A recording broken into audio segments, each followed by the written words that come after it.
السلام عليكم اسku soo noqod wanaagsan waanu shukriya maanta waxaan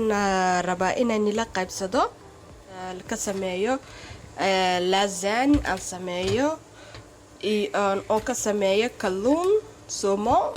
iyo épinards isbaanish weeraadan af anglais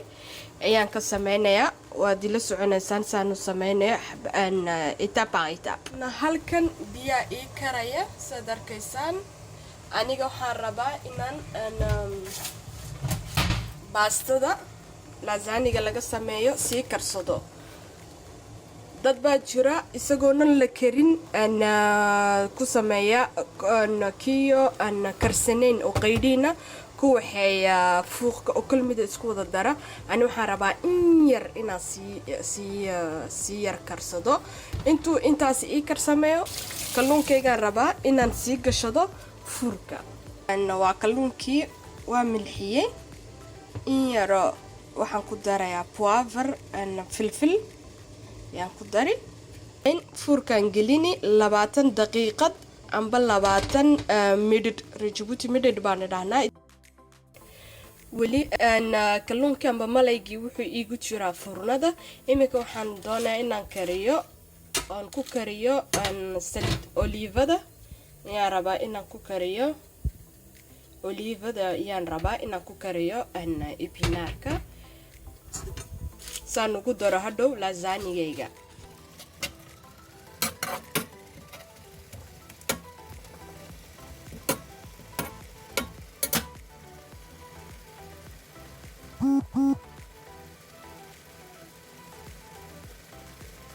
imika waxaan sameynayaa sos bechamelkii waxaan maxay heedeen fondeynayaa amba kululeynayaa zubdad baan halka ku shubtay waaka uu biyoobayaa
خلاص ودان yahay waa kaas furnadan ku celinayaa amba fuuqka saad u taqaanaan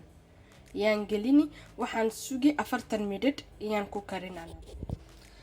okaase waa dhamaaday sheekadii danka bismillah